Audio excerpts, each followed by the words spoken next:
Hi guys, so this is കഥ series part 11. അപ്പോൾ ഇന്ന് നമ്മൾ പോകുന്നത് അൽവക്ര സൂക്കിലേക്കാണ്. ആൻഡ് ഇതിന് വേറെ പ്രത്യേകത കൂടെ ഉണ്ട്. എന്താണെന്ന് വെച്ച് കഴിഞ്ഞാൽ ഇതിന് തൊട്ടടുത്ത് തന്നെ ഒരു ബീച്ചും ഉണ്ട്. അപ്പോൾ അൽവക്ര ബീച്ചിലേക്ക് വേണമെങ്കിൽ പറയാം.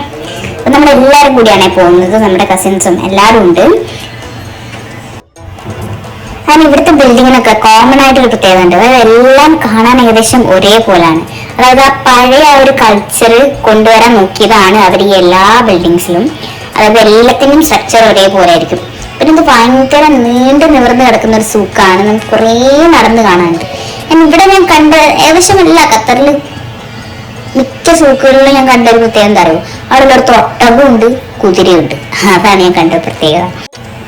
അങ്ങനെ ബീച്ചിൽ കുളിയും ചളിയും ഒക്കെ കഴിഞ്ഞിട്ട് നമ്മൾ നേരെ ഡ്രസ്സ് മാറാൻ വേണ്ടിയിട്ട് ഡ്രസ്സിംഗ് റൂമിൽ പോയി ചേഞ്ച് ചെയ്ത് അത് കഴിഞ്ഞിട്ട് മറ്റേ ഉരുളക്കിഴങ്ങ് മറ്റേ എന്താണ് കമ്പിയൊക്കെ ചുറ്റിയൊരു സാധനത്തിൽ പേടിക്കറിയില്ല, പക്ഷെ ഈ സാധനം തിന്നു നല്ല ടേസ്റ്റ് ഉണ്ട്, സൂപ്പറായിരുന്നു, ഒരു രക്ഷയില്ല, ഒന്നും പറയല്ലേ, സൂപ്പർ.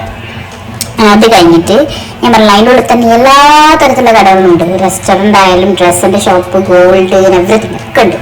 അപ്പോൾ നമ്മൾ അതിൻ്റെ ഉള്ളിൽ തന്നെ ഉള്ള ഒരു റെസ്റ്റോറൻറ്റിൽ കയറി ഫുഡ് കഴിച്ചു. ഗ്രിൽഡ് ഫിഷും ഗ്രിൽഡ് ചിക്കനും റൈസും പിന്നെ മറ്റേ കൂന്തൽ പൊരിച്ചതിരികെ അതൊന്നും ഉണ്ടായിരുന്നു, അത് നല്ല ടേസ്റ്റ് ഉണ്ടായിരുന്നു. അങ്ങനെ അതൊക്കെ കഴിച്ചിട്ട് നമ്മൾ നേരെ വീട്ടിലേക്ക് പോയി. വീട്ടിലേക്ക് എന്ന് പറഞ്ഞാൽ നമ്മുടെ കസിൻ്റെ വീട്ടിലേക്ക്.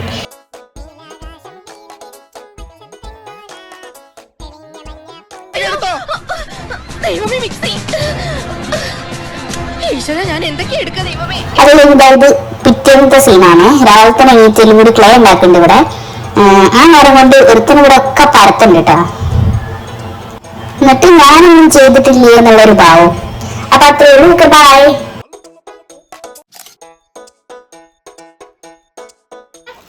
ഞാൻ വേറെ ഒന്നും ചെയ്തില്ല, ഇത്രേ ചെയ്തുള്ളൂ. അതിനാണ് ഇവന്മാർ ഇങ്ങനെ ബഹളം വെക്കുന്നത്.